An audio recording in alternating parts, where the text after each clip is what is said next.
윤석열 대통령이 오늘 오전 의대 정원 확대와 관련해 50분 동안 대국민 담화를 발표했습니다. 윤 대통령은 의료 공백 장기화로 국민에게 불편을 드려 송구하다면서 의료계를 향해 합리적인 방안을 가져온다면 얼마든지 논의할 수 있다고 말했습니다. 취재기자 연결합니다. 이승배 기자. 네, 정치부입니다. 네, 대통령 대국민 담화에서 가장 관심은 의대 정원 문제였는데 대통령이 조정 가능성을 시사한 겁니까? 네, 윤석열 대통령은 대국민 담화를 시작하면서 먼저 국민 불편을 조속히 해소해드리지 못해 대통령으로서 송구한 마음이라고 말을 꺼냈습니다. 그러면서 의사 증원 문제에 대해 언급했는데요. 윤 대통령은 2,000명은 최소한의 증원 규모라고 강조하면서도 의료계가 타당하고 합리적인 방안을 가져온다면 얼마든 논의할 수 있다고 밝혔습니다.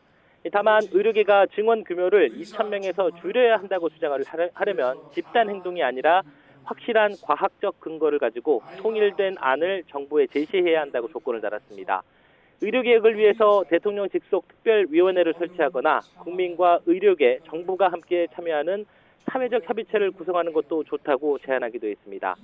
정부와 의료계가 2,000명 증원 규모를 놓고 팽팽한 대치를 이어가는 가운데 윤 대통령이 일부 조정 여지를 내비쳤다는 해석이 나옵니다. 윤 대통령은 2,000명이라는 숫자는 정부가 꼼꼼하게 계산해 산출한 최소한의 증원 규모라고 당위성도 거듭 강조했습니다. 인력 추계에 사용하는 통계적 모형과 인구 구조 변화, 만성질환 증가 같은 질병 구조 변화, 소득 증가에 따른 의료 수요 변화까지 반영했다고 덧붙였습니다. 지난 2022년 5월 정부 출범 이후 37차례에 걸쳐 의료계와 의사 증원 방안을 협의해왔다면서 논의가 부족했다는 일부 주장 역시 사실을 왜곡했다고 지적했습니다. 그러면서 지난 27년 동안 역대 정부들은 의사 증원과 의료개혁을 위해 9번 싸웠으나 9번 모두 졌고 의사직역 카르텔은 더욱 공고해졌다면서 이제는 결코 그런 실패를 반복할 수 없다고 말했습니다. 윤 대통령은 50분가량 생중계 담화를 하면서 의대 증원 필요성을 거듭 설명하고 개혁을 차질 없이 추진하겠다는 의지를 밝혔습니다. 한편 윤 대통령이 특정 현안에 대해 대국민 담화에 나선 건 이번이 세 번째입니다.